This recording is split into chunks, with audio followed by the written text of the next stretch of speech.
Crisis en el aire, quinta temporada, episodio 183. La casta contra la universidad, saluden a la salud y el extraño caso Miño. Bienvenidos a una nueva edición de Crisis en el aire, el podcast de la revista Crisis para tirar del hilo de la coyuntura. En el primer bloque, el gobierno blindó el veto a la ley de financiamiento universitario. Desandamos la rosca que lo hizo posible y mapeamos la lucha universitaria. En la segunda parte, los libertarios no dejan territorio sin arrasar y ahora van con la salud, recorte y mercantilización. En el tercer bloque, ¿qué hay detrás del violentísimo allanamiento a la dirigente social Fernanda Miño perpetrado el martes? Todos los sábados, el colectivo editorial de Crisis analiza los sucesos más importantes de la realidad nacional. Hoy conducen Jimena Tordini, Mario Santucho y Natalia Gelos. Allá vamos.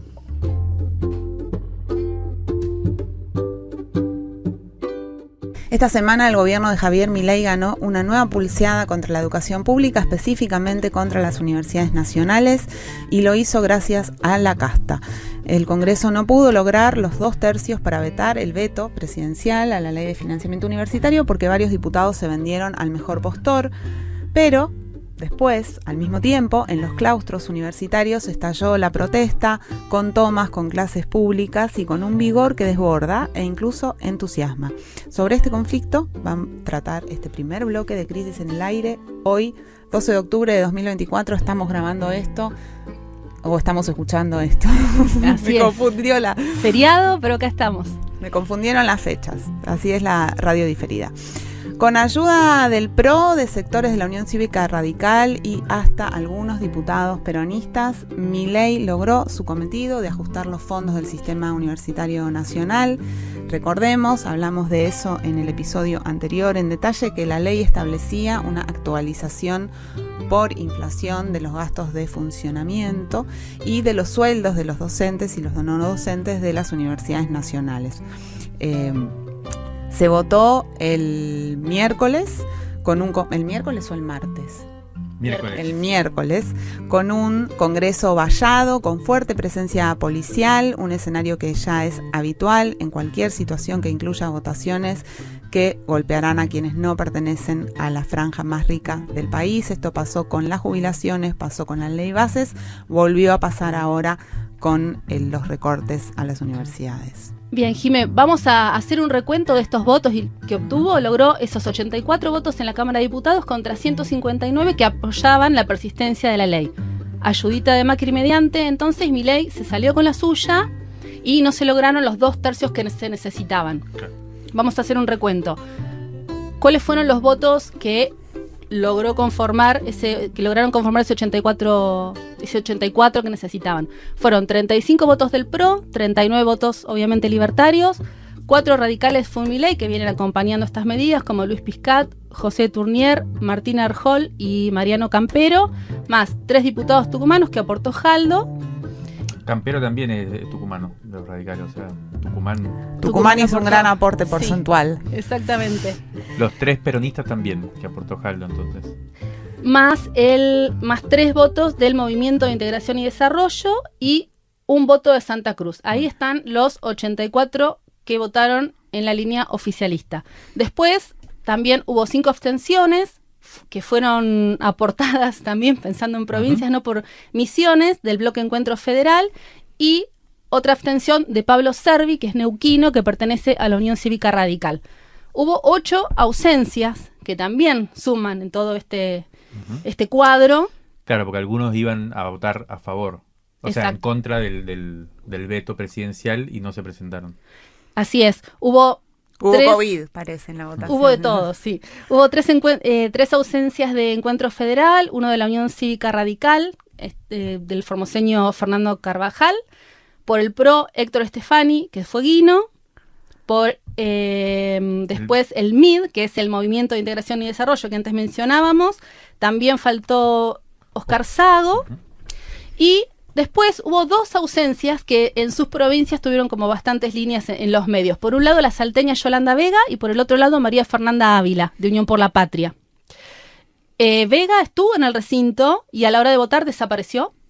Los medios salteños le dedicaron varias líneas también a su ausencia. Y Ávila hizo algo similar. La exsecretaria de Minería de Massa estuvo con Jalil la semana pasada en Londres buscando inversiones mineras. Este es como, en ese momento estaba, pero a la hora de votar no estuvo presente como se esperaba. O sea, Jaldo y Jalil son los dos gobernadores peronistas que por ahora parecen estar más cerca del gobierno. Así es. Después, el resto de los integrantes del Partido Justicialista votaron a favor de la ley y repudiaron estas complicaciones de último momento. Hubo como resonancia en las provincias en el caso de estas ausencias. Cuando hablamos específicamente, por ejemplo, de Ávila, ¿sí? De los 159 votos que votaron a favor, vamos a ver cómo se conformaron. Fueron, 98 votos de Unión por la Patria, más 27 de la Unión Cívica Radical, de los 33 que conforman el bloque. Hubo 13 de Encuentro Federal y sumamos los bloques de la Coalición Cívica con 6 votos y del Frente de Izquierda con 5 votos también, 3 de Innovación Federal, 2 sanjuaninos de Producción y Trabajo, 1 de Santa Cruz, el monobloque también de Movimiento Popular Neuquino y quizá la sorpresa o la nota de que se distinguía también fue la ahora ex libertaria, podríamos decirle, Lourdes Arrieta, que por primera vez votó en contra de lo que dispone el gobierno. Otros dos que se apartaron y que de lo que se esperaba y apoyaron la ley fueron Álvaro González y Héctor Baldassi del PRO, que apoyaron justamente la ley de financiamiento. Apoyaron a las universidades. Exactamente. Ahora vamos a escuchar a Matías Molle, que es diputado de Unión por la Patria por la provincia de Buenos Aires, justamente una provincia en la que hay 25 universidades nacionales.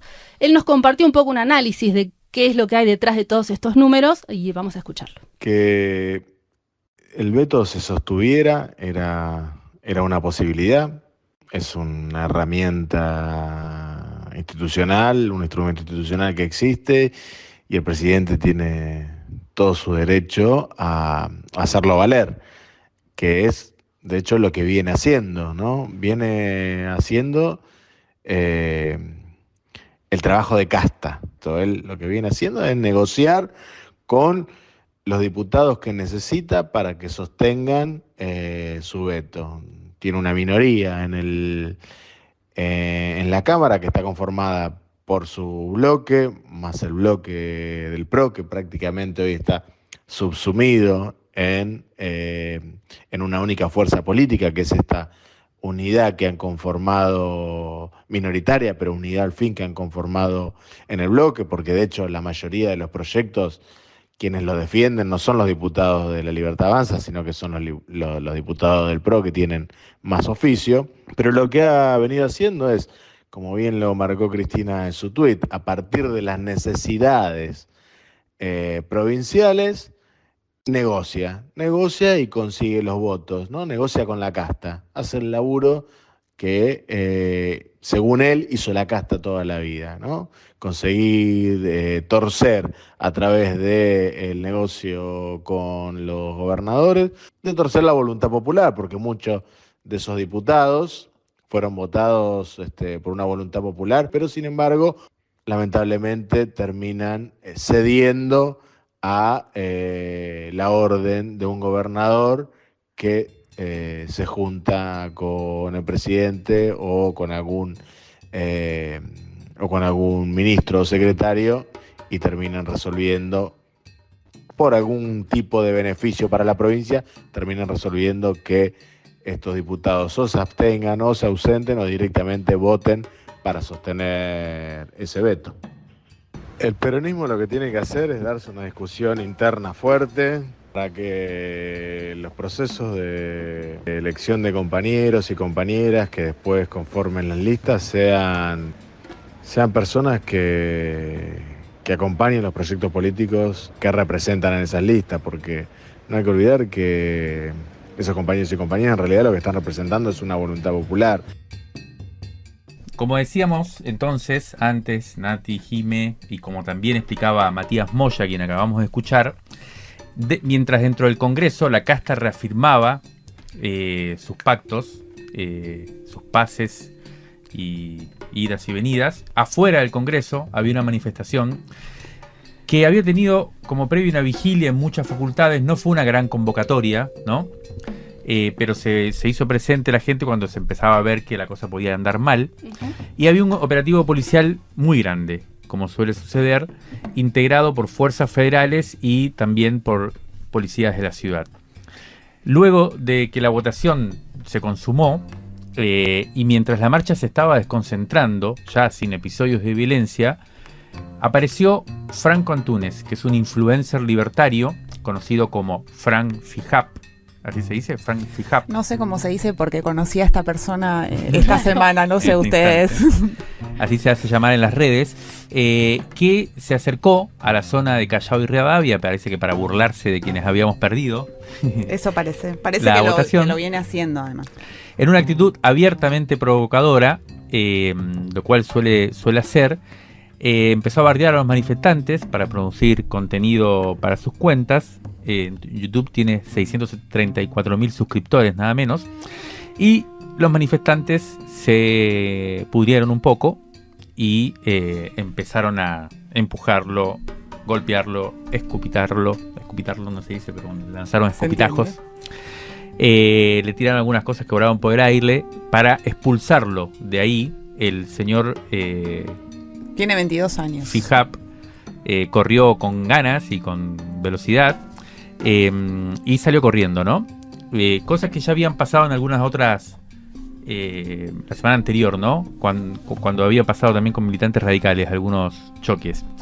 Bueno, en ese momento se puso en evidencia que como parte del operativo de seguridad de Patricia Bullrich, del gobierno nacional, había policías de civil realizando tareas de policía, digamos, ¿no? Realizando tareas de fuerzas de seguridad común, pero estaban de civil. Rápidamente estos policías salieron a proteger al provocador, tiraron gases, gente de civil, y empezaron a repartir golpes y ayudaron a el youtuber, el streamer, no sé cómo se llama, a refugiarse en una pizzería. En una casa de empanadas, me parece, ¿no? Empanadas, sí. Ahí desde el mapa de la policía, que estuvimos siguiendo como hacemos usualmente y recabando imágenes de lo sucedido, pudimos reconstruir bien cómo esos efectivos están de alguna manera, estuvieron previamente en la marcha, camuflados en la manifestación, y también hay imágenes en donde se los ve también vestidos de civil a los mismos personajes en otras marchas anteriores. Sí. La del 11, ¿no? De septiembre. La del 11 de septiembre, exactamente. En fin, ahí también los manifestantes se dieron cuenta de que esa gente que estaba ahí eran efectivos policiales y, por lo tanto, los enfrentamientos o los altercados subieron también ahí de volumen, ¿no? La Comisión Provincial por la Memoria, que viene monitoreando cómo se despliegan las represiones en las protestas, informó que hubo 16 personas afectadas por los gases. Volvimos a ver esta práctica de tirar los gases de una manera muy cerca del cuerpo, muy... O sea, los gases como una forma de lastimar, más que como una forma de dispersar. También hubo trabajadores de prensa agredidos. Hay un video que subió Cipreva y lo pueden ver, de un laburante de Crónica TV, donde se ve en este caso policía de la ciudad como rodeándolo y tirándolo al piso, etcétera. Todos estos episodios que venimos viendo con frecuencia. Hubo 7 detenciones el miércoles al mediodía tarde. Uno de los detenidos fue liberado más o menos pronto porque era menor de edad. El resto de los detenidos estuvieron presos, privados de la libertad hasta el jueves a la noche. Hay que decir también que además de haber estado detenidos, las condiciones de detención en las comisarías de la ciudad de Buenos Aires vienen siendo muy complicadas porque hay muchas personas detenidas, mucho hacinamiento. Estas personas denunciaron que pasaron la noche a la intemperie, que no recibieron comida. Bueno, además hay este maltrato agregado a lo que significa la detención ya de por sí. Mientras tanto, en las redes sociales, una rama de los tuiteros libertarios organizados pasó un poquito de pantalla en su fase de discurso. Un usuario @trumperizar fue el que tuiteó: están avisados zurdos, después no lloren, derechos humanos y lesa humanidad. Es un tipo de discurso que se viene repitiendo en los últimos meses en las redes. Lo distinto en esta ocasión fue que ese posteo fue retuiteado por el presidente de la Nación y sigue ahí en su cuenta de Twitter disponible. Ni Victoria Villarroel se había animado a tanto hasta el momento. Bueno, cuestión que al día siguiente, el jueves, Milei fue hasta este lugar de comida, en la casa de empanadas, que había alojado a Antúnez, a modo de agradecimiento, digamos, como para hacer un gesto por haberlo recibido, y ahí también hubo un episodio de repudio de la gente que iba caminando por la calle. Hay varios videos de esa escena en donde la gente le empieza a gritar a Milei, a insultarlo y demás, ¿no? Bueno, empezaron a circular algunas lecturas sobre este episodio del libertario corriendo, y para pensar un poco si hay algo distinto o algo que está sucediendo, que es un poco un tema que va a recorrer este primer bloque. Estuvimos conversando con Verónica Gago, compañera de muchos espacios, feminista, ensayista. Le pedimos una reflexión sobre esto que pasó esta semana. Vamos a escuchar lo que nos dijo. Creo que la escena que vimos esta semana que pasó de este personaje libertario troll en redes corriendo, bueno, primero hay que enmarcarla que fue una persona echada de la manifestación porque se la leyó en el marco de estas provocaciones que hace el gobierno, ¿no? De infiltrar gente, de mandar provocadores. Creo que lo interesante que se vio es este desfasaje entre la capacidad de violencia discursiva que tiene esta gente en las redes sociales y su aparición aislada en la calle, ¿no? Creo que pone una discusión más de fondo sobre qué tipo de violencias se generan desde el gobierno, se generan con presupuesto público, violencia digital, violencia mediática, cómo las fuerzas represivas terminan protegiendo a estos personajes, y sobre todo me interesó de esta escena, bueno, cómo el cuerpo colectivo de lo que significa estar en la calle logra una consistencia, una fuerza que los libertarios realmente no saben cómo enfrentar. Creo que hay algo ahí en la provocación que venía haciendo este personaje en particular, con estas frases de que van a correr, dedicadas a los zurdos, pero evocando el lenguaje de la dictadura, que ha sido desarmada en la calle. Y me parece que esa es una imagen potente. Bien, en imágenes, pensando en imágenes potentes, estos días también hubo postales de previas a la votación y posteriores más, ¿no?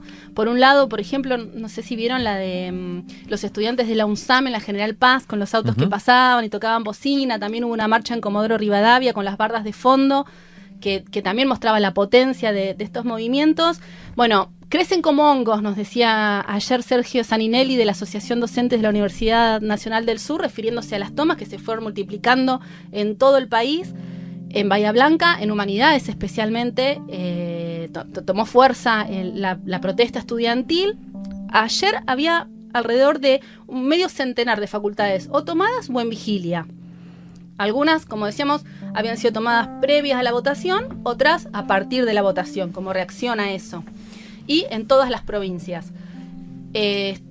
Acá hablamos de La Pampa, de Mendoza. En Mendoza, por ejemplo, nos decían que la Universidad de Cuyo, que se tomó el rectorado ahí, y que eran los mismos estudiantes que superaban a los gremios y que exigían ellos a la hora de decir, bueno, tomemos, hagamos algo.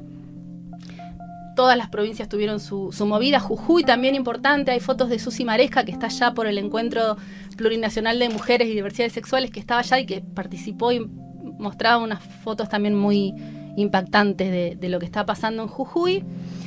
Y otro de los datos también, por ejemplo, que en Chubut, hablando específicamente de eso, la Universidad Nacional de la Patagonia San Juan Bosco, por ejemplo, estaban circulando unos datos que decían ahí que el 85,5% de los estudiantes que ingresan a la Universidad del Chubut, o bueno, acá en la San Juan Bosco, el 81%, son primera generación de estudiantes universitarios de sus familias. Como dato también para empezar a pensar qué es lo que pasa ahí, qué es lo que se mueve. Hubo asambleas, bueno, en Ciudad de Buenos Aires ni hablar, en filosofía, en la UBA fue muy importante, en la Universidad Nacional de La Plata se tomó el rectorado, El mapa es súper ágil, está súper activo. Ahora vamos a escuchar a Abril, desde la toma de la Facultad de Humanidades de la Universidad de Catamarca, que nos cuenta desde allá cómo están viviendo esta experiencia. Este año ya desde el principio estuvimos organizadas y llevando adelante una serie de actividades como clases públicas, asambleas, las 2 grandes marchas a nivel nacional para defender este derecho fundamental, nuestra educación pública. Como estudiantes habitamos la universidad pública y realmente vemos transformadas nuestras vidas acá. Estudiar en la universidad pública es el sueño de cientos de estudiantes catamarqueños y catamarqueñas que vemos en la educación una posibilidad de mejorar nuestro presente y nuestro futuro como sociedad.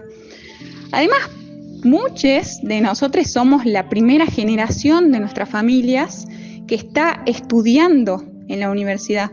Es decir, hay una esperanza muy grande ahí y una apuesta también en términos económicos, un esfuerzo enorme de nuestras familias para sostener estas trayectorias. Además es un sueño para quienes trabajamos, somos madres, padres o tenemos familiares a cargo, el poder acceder a este modelo de educación pública y gratuita. Es por eso que la estamos defendiendo así, de esta manera. De hecho, ayer y hoy la entrada principal, el veredón de la UNCA, estuvieron llenos de estudiantes que se sumaron a participar de las distintas actividades y a organizarlas incluso. Así que en ese sentido es muy moralizante, la verdad, para todas y todos que estemos juntos, juntas y unidos defendiendo nuestro derecho a la educación pública, defendiendo nuestra UNCA. Bueno, muy, muy interesante el audio desde Catamarca. Decíamos, ¿no? Hay un montón de universidades, también Córdoba, que nos olvidamos de decir, pero en todos lados parece estar desbordando. Hay ahora la mira, digamos, cuando se mira para arriba, ¿no? La mira superestructural va a estar puesta en el debate por el presupuesto 2025, porque desde el oficialismo proponen apenas el 0,46% del total del PBI argentino para la educación, o sea, ni el 1%, ni la mitad del 1%. Y el Frente Sindical de Universidades Nacionales, que agrupa todos los gremios de trabajadores docentes y no docentes del país, convocó a paro nacional para el 17 de octubre, o sea, para el jueves próximo. Me decían también que los no docentes están agitando mucho, o sea, no solo los estudiantes y los docentes, así que, bueno, nada, parece ser una protesta, como veníamos diciendo, muy potente y que está desbordando, ¿no? a las formas que veníamos viendo de movilización, sobre todo de alguna manera conducida por los sindicatos, por los centros de estudiantes. Parecería ser que acá... Como que se impuso sin todas las mediaciones de vamos a discutir si lo hacemos, no lo hacemos, ¿no? Sí. Pues se hizo.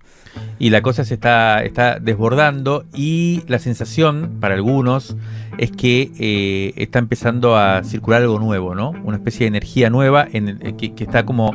que puede abrir una nueva... La gran pregunta es esa, si puede abrir una etapa de la movilización distinta, ¿no? Un amigo, colaborador de la revista, investigador universitario, Juan Manuel Villuya, él está en La Plata y también está en la UBA. De hecho nos compartió un hilo de tweet que publicó el miércoles, que se llama, está bien interesante, se llama 7 tesis sobre la hipercoyuntura. ¿Por qué estamos transitando el pasaje de la implosión al desborde? ¿No? Esa idea está buena, de la implosión al desborde. Y plantea, 7 tesis que no vamos a reproducir acá, por supuesto, sobre lo que está pasando en el movimiento estudiantil y también en algunos sectores de trabajadores. Él sigue mucho el tema. Pero como no vamos a reproducir los siete hipótesis, los 7 tweets, le pedimos que nos cuente. Porque esto es radio. Sí, claro. que nos mande un resumen de su planteo y si les parece vamos a escucharlo.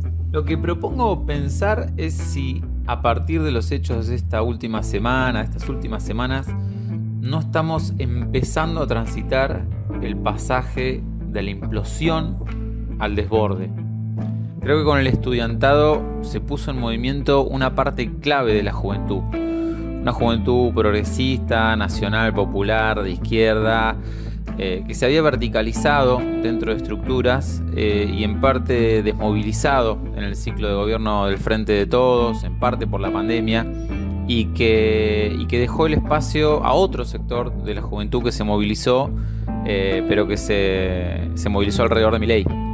Y eso es lo que hizo para mí, entre otras cosas, la diferencia para su triunfo, y es lo que para mí está empezando a invertirse. Ahora es esta juventud universitaria, estudiantil, la que acusa, y la otra la que tiene que justificar el infierno en el que nos vamos metiendo cada vez más.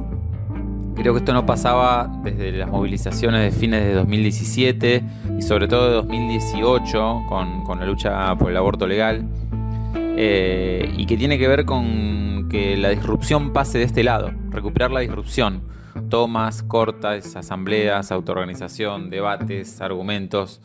Este movimiento es un movimiento que desborda estructuras, se desverticaliza y recupera la disrupción. Algo similar está pasando en distintos sectores del mundo del trabajo, con huelgas sectoriales, con medidas en los lugares de trabajo y con una energía distinta que está empezando a circular a partir del hartazgo y el enojo. Digamos, se pasó de la tristeza a la depresión y el pesimismo a la necesidad de encarar. Por otro lado, no hay catalizadores políticos arriba de ese sentimiento. La disociación entre el abajo y el arriba político es cada vez mayor. Hasta que el peronismo no resuelva su interna, por un lado, y mientras Milei, que había catalizado el descontento, está empezando a producirlo, bueno, ahí se ha generado el espacio para el desborde que creo que empezamos a vivir estas semanas. Creo que todavía vamos a seguir sufriendo derrotas, incluso es posible que el gobierno gane las elecciones de 2025, no lo sé. Pero creo que a pesar de eso puede haber comenzado a cambiar la tendencia, que comenzamos a transitar el pasaje de la implosión al desborde. El gobierno solamente sabe avanzar, y si avanza deteriora su base, y si retrocede empieza a quebrarse, y ese descontento al no tener catalizadores se va a expresar en lo que estamos viviendo, que son las tomas que están recorriendo todo el país y otros episodios por el estilo que catalizan las energías populares. Bueno, lo escuchábamos a Juan Manuel Villuya, como comentábamos.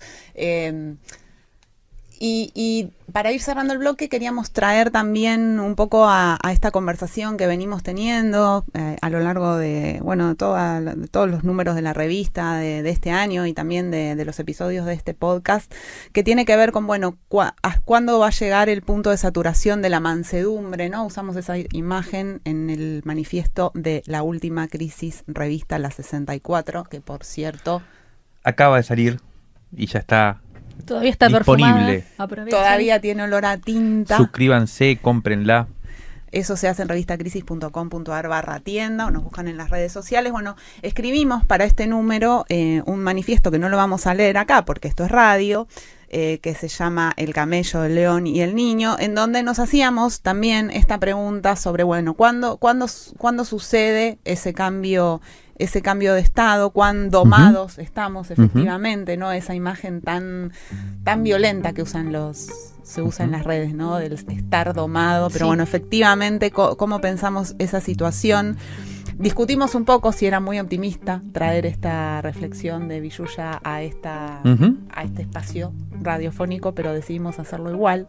Exactamente. Hubo toda una discusión sobre si la política aloja la ficción o no. Si hay que ponerle un poco de ficción a la política o no. ¿Qué? Natalia, ¿ibas a decir algo? Me quedé ahí con esto. Era interesante esto también, de que cómo alojar la épica también, un poco, ¿no? Darle ese lugar.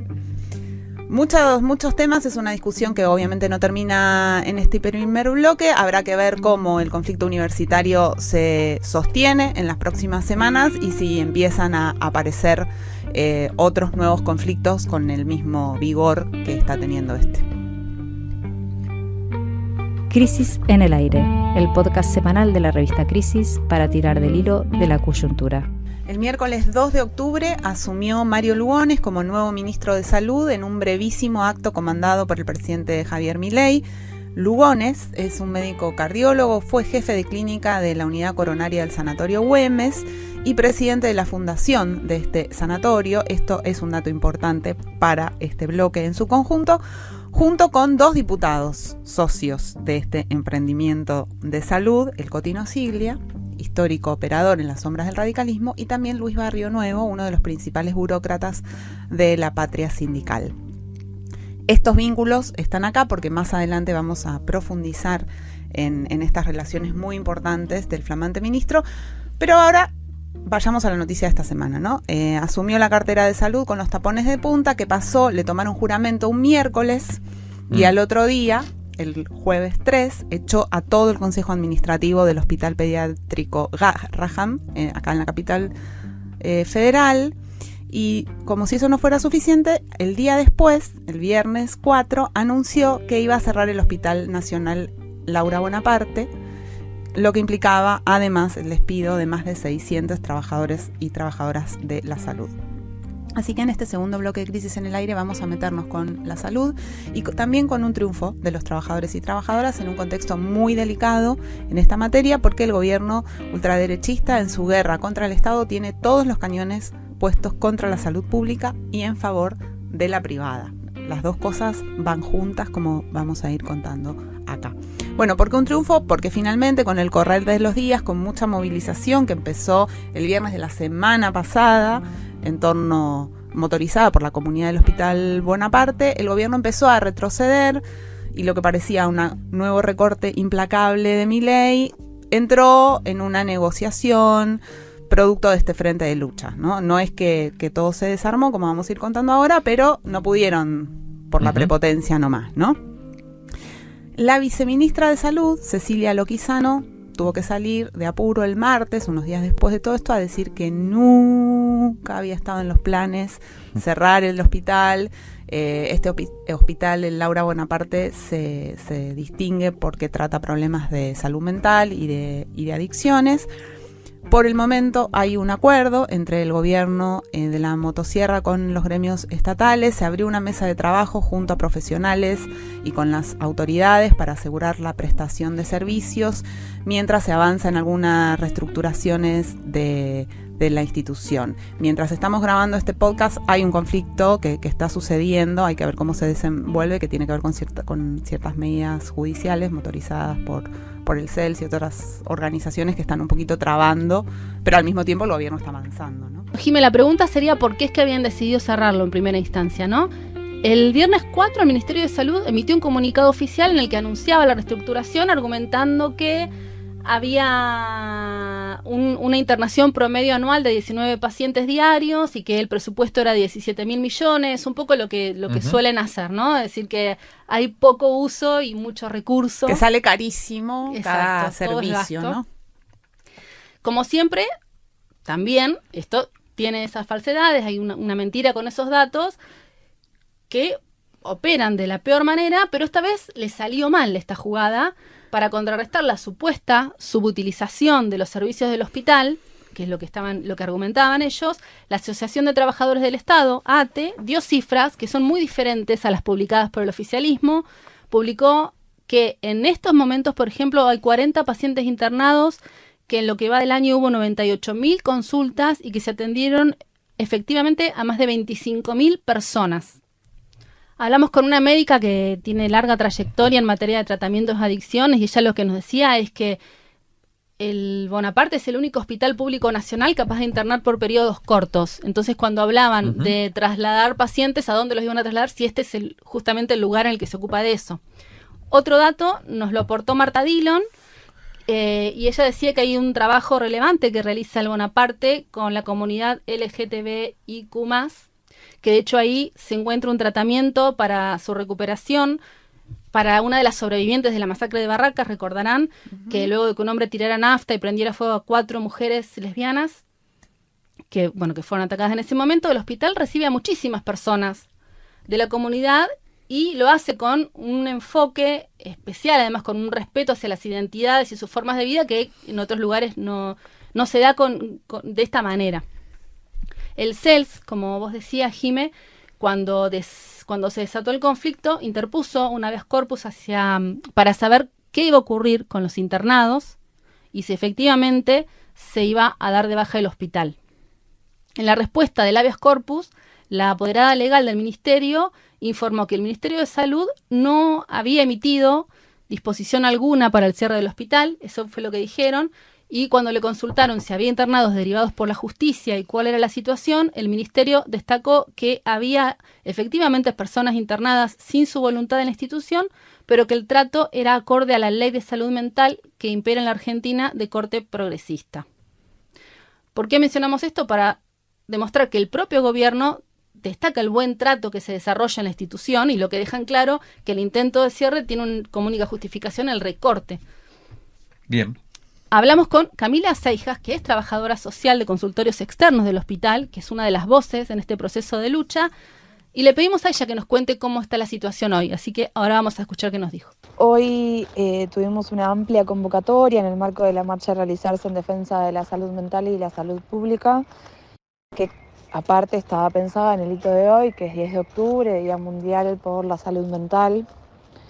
Hubo muchas organizaciones, muchos espacios sosteniendo y marchando en conjunto con los trabajadores del Hospital Bonaparte y los gremios que se encuentran en un trabajo articulado y conjunto desde hace mucho tiempo con el hospital. En este momento nos encontramos a la espera de la formalización a través del sistema institucional acorde de los acuerdos realizados en el marco del encuentro en la reunión los días pasados por las representaciones delegadas de trabajadores y el área pertinente en el marco de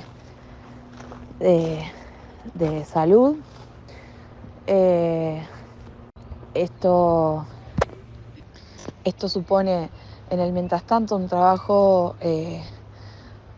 articulado y complejo de lo que fue el sostén de la guardia de las personas que se encuentran en internación durante todo el fin de semana y a partir del lunes en un trabajo pensado con formatos excepcionales en el orden de lo que se viene atravesando para la atención de usuarios que vienen hace mucho tiempo, quienes se presentan por primera vez. Siguen funcionando los dispositivos de atención en el orden de la fuerza de trabajadores y a la espera de esta comunicación, más nos encontramos en estado de alerta permanente, atento a que van pasando los días y no obtenemos respuesta formal aún. Estaremos juntándonos día a día con todos los trabajadores del hospital para ir viendo los pasos a seguir. Es importante dejar en claro esto. Nos encontramos en alerta, nos encontramos atentos, nos encontramos en atención sin dar ningún paso atrás en relación a toda la lucha que se viene dando. Bueno, escuchábamos a Camila Seijas, que como decíamos es trabajadora social en los consultorios externos del Hospital Bonaparte, uno de los conflictos que se desató también o tuvo un momento de intensidad esta semana. Pero volvamos un cachito al flamante Ministerio de Salud, al flamante Ministro de Salud, Mario Lugones, que acaban de nombrar, que es el protagonista de este bloque, de esta historia, porque es un personaje que ya habíamos mencionado y que es significativo. De hecho, en el nuevo número de la revista Crisis también hay un informe que publicamos del equipo de investigación política sobre la nueva CIDE, y ahí lo mencionábamos. Cierto. A Lugones, porque Mario Lugones, el nuevo ministro de Salud, es padre de un personaje que es muy cercano a Santiago Caputo, que se llama Rodrigo Lugones, este personaje, el hijo del actual ministro,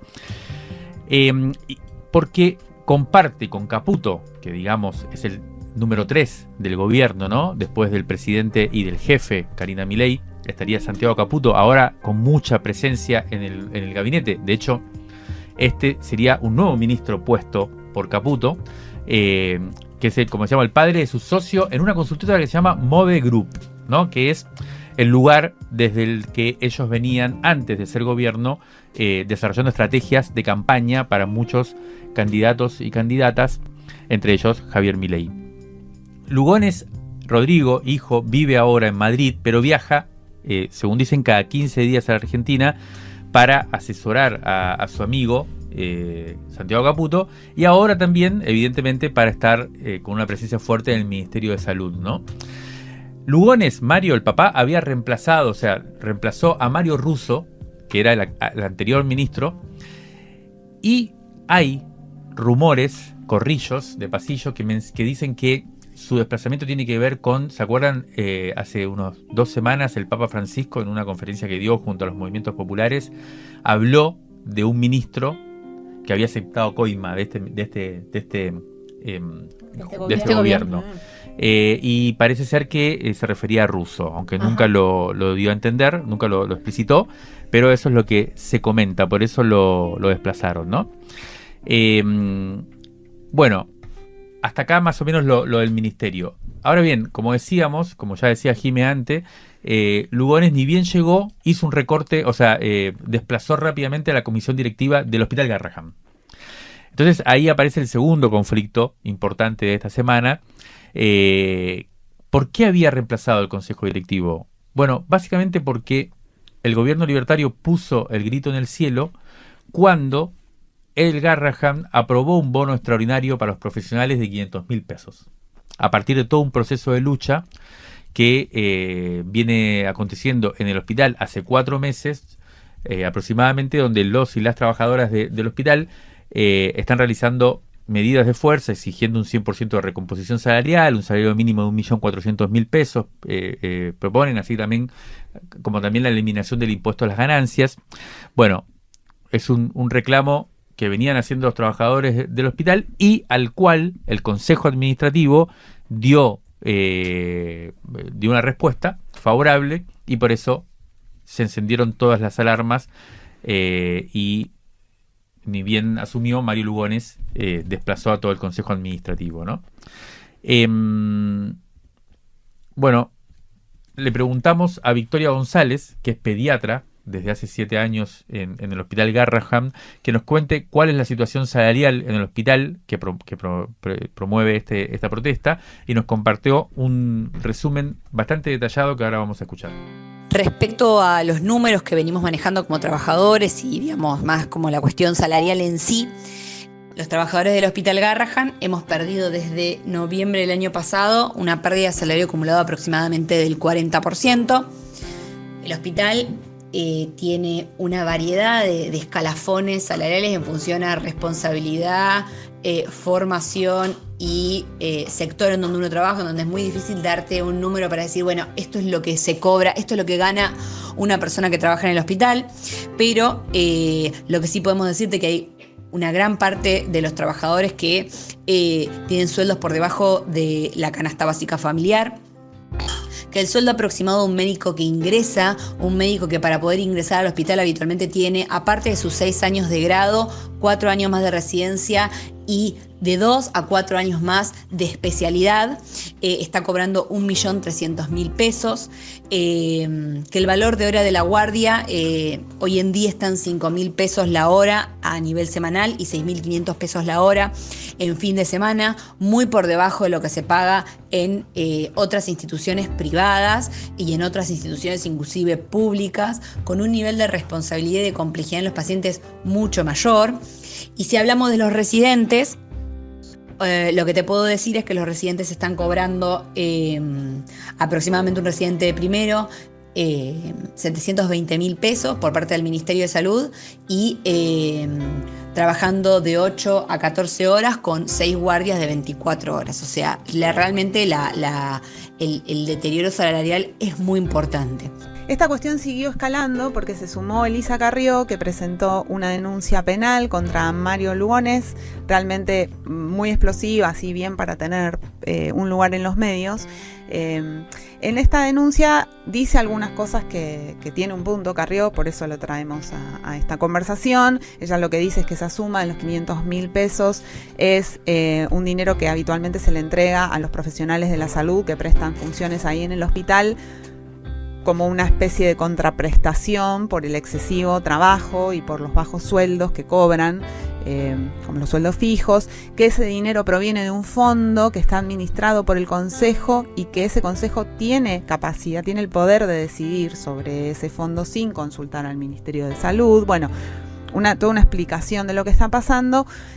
Y ahí concluye dos cosas. Uno, dice ella, comillas, hay un encono personal del ministro y las autoridades del Ejecutivo posiblemente motivado en evitar un efecto contagio en los reclamos salariales por parte de los restantes hospitales, ya que el presupuesto se recortó.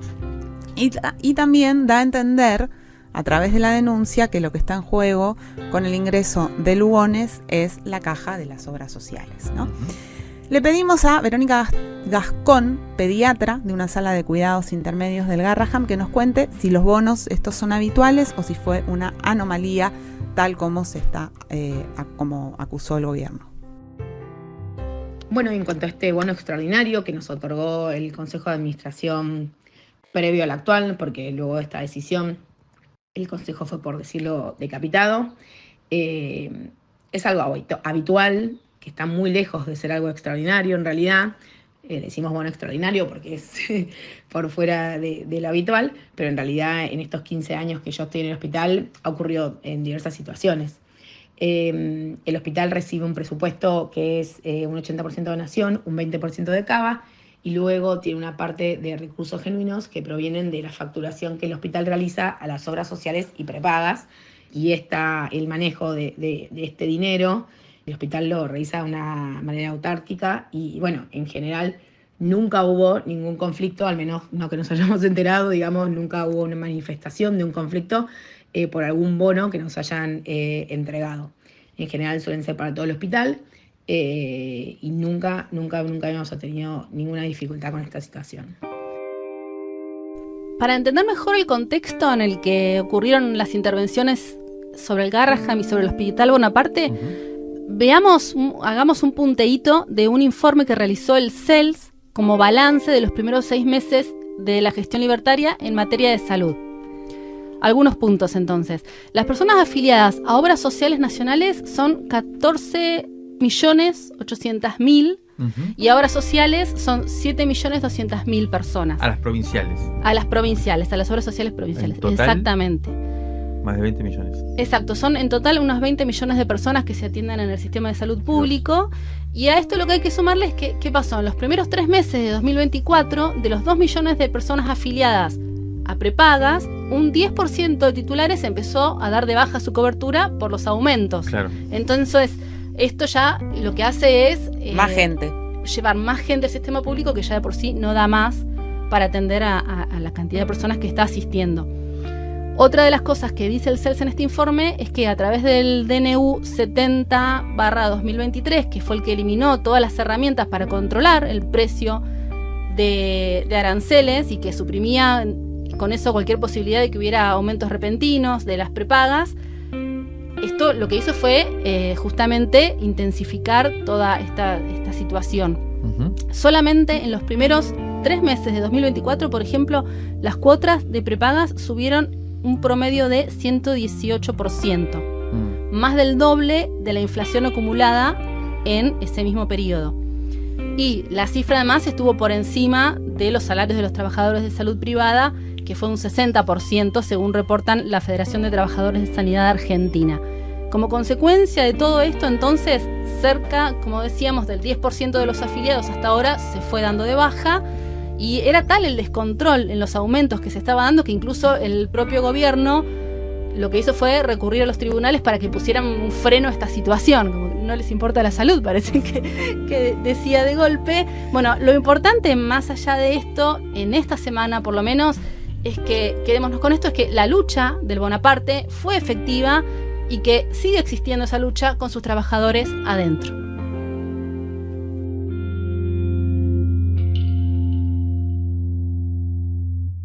El martes, a las 10:20 de la noche, tuvo lugar un allanamiento muy violento en la casa de Fernanda Miño, una dirigente social potente, comprometida y también bastante conocida por el lugar institucional que ocupó durante el gobierno de Alberto Fernández. Ella vive desde que nació en el barrio de La Cava, una villa miseria del municipio de San Isidro. Esto es en el norte del conurbano bonaerense.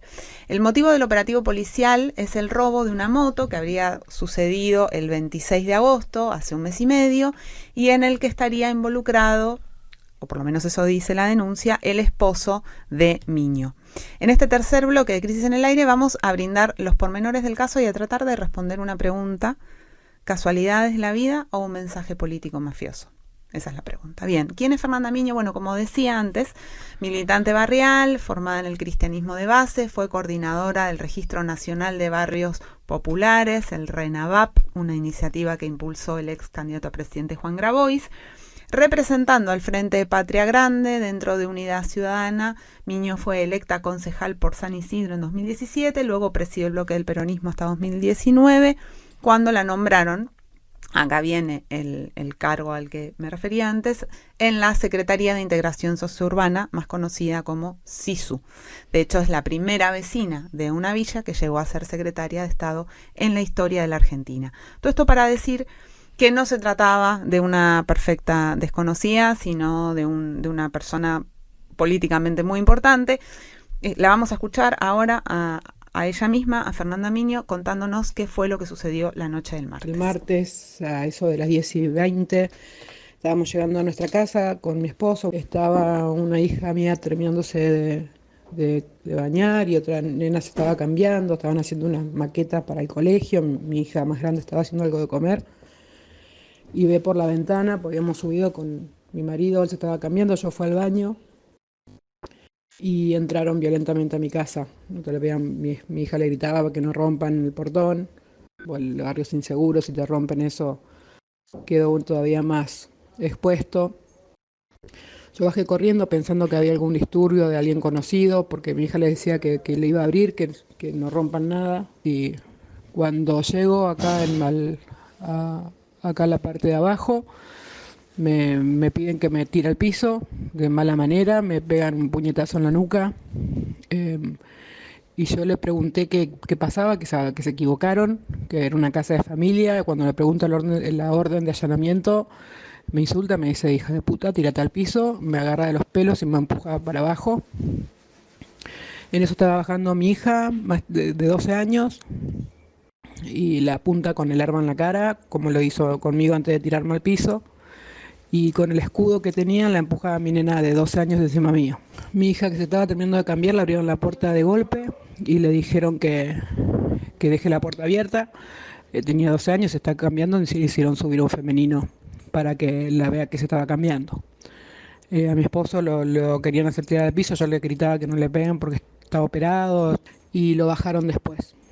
Recién ahí nos dijeron que estaban buscando una moto, revolvieron todo, revolvieron nuestra habitación buscando una moto, era un poco raro, pero también buscaban un arma porque decían que era el ilícito de un robo, con mucha violencia, mucho grito, que no nos dejaban de levantar del piso. Yo le pedí por lo menos que a mis hijas más chiquitas las pongan al lado de mi casa, que vive mi cuñada, pero después ahí se retiraron estos violentos que entraron con maltratos, empujones y golpes e insultos. Se fueron a un pasillo enfrente de mi casa y de ahí amedrentaban y provocaban a los vecinos que se habían dado cita porque escuchaban los gritos, empezaban a llamar a nuestra familia que viven por acá cerca. La familia empezó a hablar con nuestros compañeros militantes. Es el momento que llega Grabois, más o menos a 1 hora. A todo eso no dejaban hablar, había venido uno de los abogados, no me dejaban que pase. Nos sacaron los teléfonos, estábamos incomunicados acá adentro. Bien, escuchamos la descripción y podemos apreciar justamente o ver la violencia del procedimiento, que fue extrema, que fue aleccionadora y que fue obra de la policía bonaerense. El miércoles, luego de la fuerte denuncia que realizaron Juan Grabois y los compañeros de Miño, el ministro de Seguridad de la provincia, Javier Alonso, defendió el operativo y dijo que no había nada fuera de lo común en eso. Es decir, cuando se trata de un barrio pobre, es usual y lógico que la cana entre a trompadas limpias de noche a un domicilio donde hay niños y donde ni siquiera hay un acusado o una acusada de cometer un delito. Bueno, porque tratemos de entender ahora cómo llegó la policía a la casa de Miño. El allanamiento fue por orden del juez de garantías Carlos Mariano González, del Departamento Judicial de San Martín, de quien vamos a ver luego sus conexiones. ¿Y cómo llega hasta allí? Bueno, el 26 de agosto hubo un robo de una moto en la localidad de 3 de febrero y en este hecho el criminal disparó 2 tiros. El análisis del sistema de cámaras de ese municipio, que gobierna el macrista, ahora libertario Diego Valenzuela, en el análisis lo que aparece es una camioneta que sería cómplice del delito y que está a nombre de Miño, que además tiene una cédula azul a nombre de Juan Carlos Molina, que es su esposo y es efectivo del sistema del servicio penitenciario bonaerense, por lo cual tiene portación legal de un arma. Con estos elementos la investigación se orienta contra Molina y hacen inteligencia sobre la casa de Miño. La policía va a espiar y ratifica que allí, en la casa donde vive Molina, que la casa donde vive Molina es en la Cava, pero no ve la camioneta y obviamente tampoco ve la moto. Aún así, se concreta este violentísimo allanamiento que recién escuchábamos. ¿Qué había pasado entonces? La camioneta fue vendida por Miño el pasado 3 de julio. Uh-huh. O sea, ellos habían vendido la camioneta antes del robo. Exacto. Por el cual llegan hasta su casa. Uh-huh. Pero solamente con una camioneta que estuvo implicada en ese robo es que hicieron el motivo por el cual allanan la casa con esta manera. Violencia. Sí. Ahora vamos a escuchar otro fragmento de nuestra conversación con Fernanda Miño y ahí le preguntamos a ella si pensaba que fue mala suerte o si fue algo más.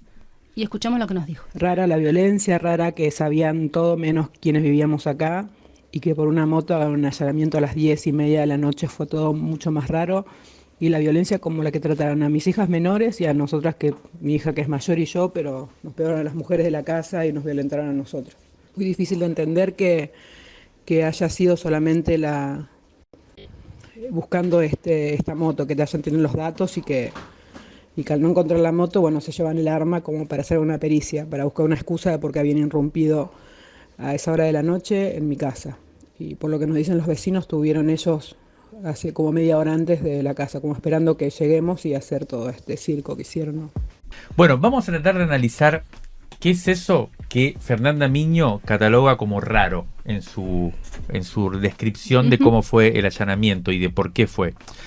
Bueno, la primera hipótesis es que todo fue un malentendido, una fatalidad, una casualidad. El hecho de que caigan así frente a una persona pública, dirigente social. Una casualidad justo, y un factor recurrente que es con violencia en los barrios populares, sí, ¿no? Por eso, o sea, que haya sido una fatalidad o una casualidad puede ser, no hay que descartarlo. Aún así, esto pone en evidencia la tremenda violencia con que operan la justicia y la policía en los barrios pobres, ¿no? Esto fue fuerte de ver al ministro de Seguridad de la provincia salir a decir todo normal. Está todo parte normal. De la rutina. Cuando, más allá de que sea Miño o no sea Miño, la verdad que, como decíamos, no hay ningún acusado en ese caso. O sea, y aunque lo hubiera, los operativos policiales deberían mantener cierta cordura. O sea, lo que había una camioneta que estuvo implicado en hecho y los tipos de... Bueno. Ahora bien, hay otra posibilidad, y es que haya sido un mensaje político, un intento de intimidar. Veamos qué elementos hay para, al menos, tener en cuenta esta versión. No afirmarla, pero al menos tenerla. Bueno, para eso tenemos que entender un poco quién es Miño, ¿no? Como se sabe, durante todos estos primeros meses de gobierno de la ultraderecha hubo una discusión que fue bastante clave y que tuvo que ver con la justicia social, ¿no? Esta especie de, ¿cómo es que le dice Milei? Una especie de... bueno, la justicia social es algo muy malo, sí. No me acuerdo cuál es la palabra que usa, pero bueno, bueno, no importa. Estuvo en el centro. De un lado siempre estuvo la ministra Petovelo y el presidente Milei con esa estrategia de crueldad y con un objetivo bastante claro que era liquidar a las organizaciones sociales, ¿no? Que eran las que... Aberrante. La justicia social es una cosa aberrante. Bueno, y las organizaciones sociales a la cual pertenece Miño son una de las aberraciones de esto. Claro, de esta aberración. Bueno, esto estuvo muy, muy fuerte. Seguramente se acuerdan de la discusión sobre los comedores, que fue importante, que llevó incluso a la ministra a la justicia. Bueno, ahí Miño tuvo una posición bastante importante, porque además ella fue, como decías, Jimé, la presidenta, la directora de la SISU, ¿no? Que fue una secretaría que durante todo el gobierno de Alberto Fernández, incluso antes, durante el macrismo, gestionó mucho dinero para poner en los barrios populares. Hubo una fuerte acusación contra ella y terminó incluso funcionarios del actual gobierno diciendo que no había habido irregularidades. Exacto. Que había funcionado muy bien. Entonces, Miño había quedado, después de haber estado en la picota, había quedado bastante a salvo. Bueno, por otro lado, y esto se conoce menos, luego de dejar el gobierno y regresar al territorio, a su barrio, Miño ha estado bastante activa, sobre todo denunciando y señalando un problema que hoy es clave para cualquiera que habita en el conurbano y especialmente en los barrios populares y no solo en ellos, que es la cuestión del narco. Y por ende, ha estado también poniendo en tela de juicio a la justicia. Ella vive, como decíamos, en San Isidro, que es un territorio clave en esta disputa. Acá, en este programa, en este podcast, hemos hablado reiteradamente sobre los casos Escapolán, Novo, fiscales que han sido incluso destituidos por sus vínculos con el narcotráfico, ¿no? Bueno, hasta ahí más o menos el contexto político que hace que sea raro, ¿no? Que caigan a la casa de una dirigente conocida como Miño, la caguen a bife y bueno, sea todo por casualidad. Ahora, hay un segundo punto que es bastante llamativo, creo yo, que es la pista de la camioneta, ¿no? Que es como llegan, ya lo mencionabas antes, Nati, como llegan a la casa de Miño, es bastante extraña también. Hablamos con un fiscal, por ejemplo, que conoce bien cómo se manejan estos procedimientos, y él nos decía algo que es bastante obvio, ¿no? Nadie va a chorear con una camioneta a su nombre. Eso es rarísimo. De hecho, siempre se usan vehículos robados para ir a robar, para que no esté a tu nombre. Pero además, en la inteligencia que hizo la policía antes de allanar la casa de Miño, el tipo que va a ver si efectivamente Molina, que es el esposo de Miño, que sería la acusada, que sería el acusado, si vive ahí efectivamente, bueno, el agente que va corrobora que el tipo vive ahí, pero también le piden que vea si está la camioneta, y él dice que no está la camioneta, que no vio la camioneta. Entonces, es un elemento más que vuelve raro un allanamiento tan violento a la noche, no sé qué, con una pista tan débil, digamos, ¿no? Y un elemento más que me parece también interesante. En esta campaña de desprestigio que había contra Miño, que mencionábamos antes, por su disputa política con el gobierno, reiteradamente aparecía como una de las cosas que le tiraban que tenía una camioneta. Y que ya se la habían googleado. La primera nota, mira, buscamos, fue el 21 de febrero. Textual, dice la nota, múltiples fuentes, ¿saben qué son las múltiples fuentes cuando mencionan el periodismo, no?